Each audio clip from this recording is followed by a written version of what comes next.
What is up, ladies and gents? Welcome back to another video. So as always, I encourage all of you to be pretty skeptical when it comes to Bitcoin price predictions.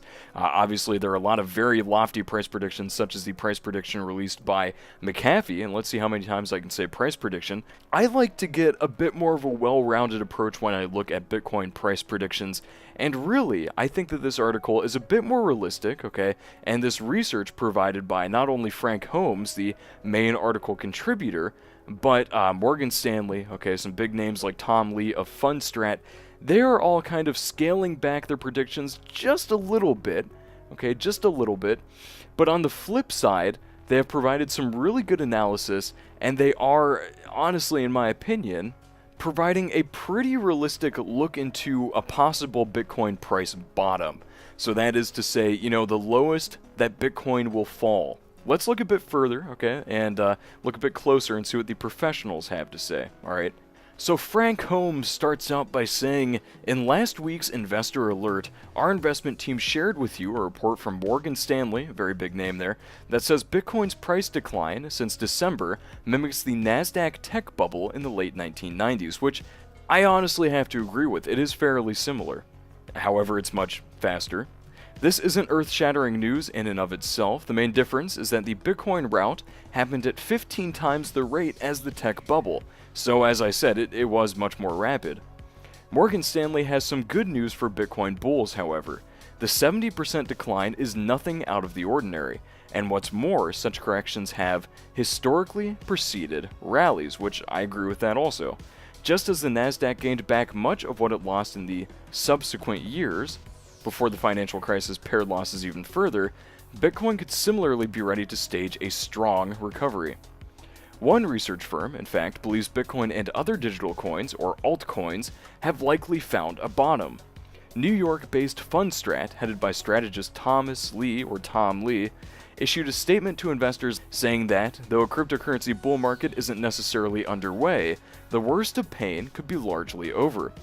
Which I think, you know, myself as a cryptocurrency investor and many of you would really be relieved to see.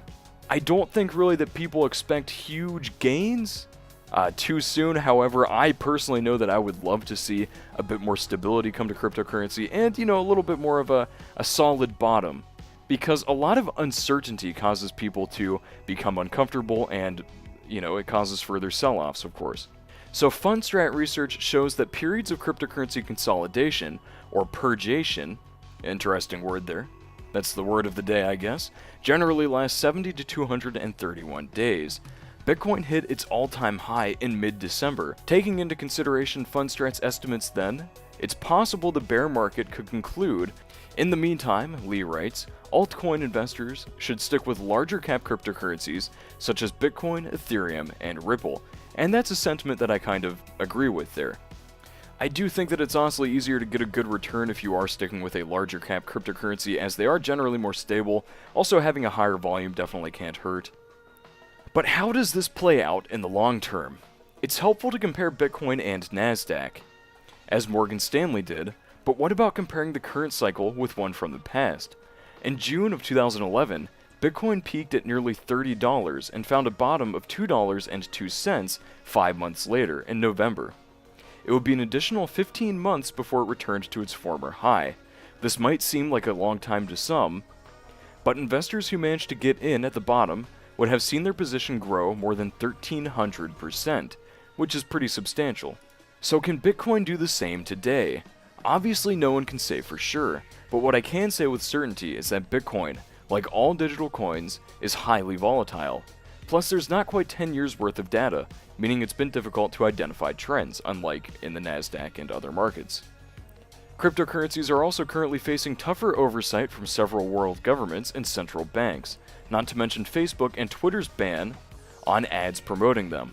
Obstacles they didn't have to contend with back in 2011 and 2012. However, I will go ahead and say that cryptocurrencies were not nearly as widely advertised back in those years. But Frank Holmes continues by saying, "But I remain bullish. cryptocurrencies are still in their very early stages. To return to the comparison with tech stocks, we don't know at this point which digital coins will become tomorrow's equivalent of Amazon, Google, Apple, and Facebook. A long-term view is absolutely key. Finally, I still believe in the power of Metcalfe's law, which says that as more and more people adopt new technology, cell phones for instance, or Facebook, which this is kind of ironic because now of course Facebook is kind of suffering, its value goes up geometrically. A poll conducted in February shows that just under 8% of American adults report ever owning or purchasing any cryptocurrencies.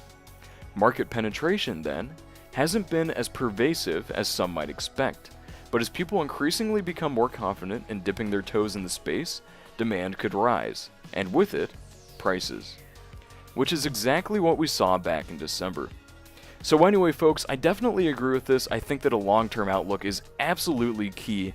And as we have seen in the past, Bitcoin has experienced extreme price swings, with extreme rises in price, followed by periods of a lack of performance. However, they have gradually risen once again to meet the previous price. So really, I think it's just a matter of time before we see a recovery. I do want to be relatively conservative with this again, and, I don't think that'll happen in the next week or so, but I could see this happening over the slightly longer term. So anyway, folks, as always, let me know what all of you think down in the comment section below. I always am happy to hear your opinion, and thank you all so much for watching. I'll see all of you in the next video.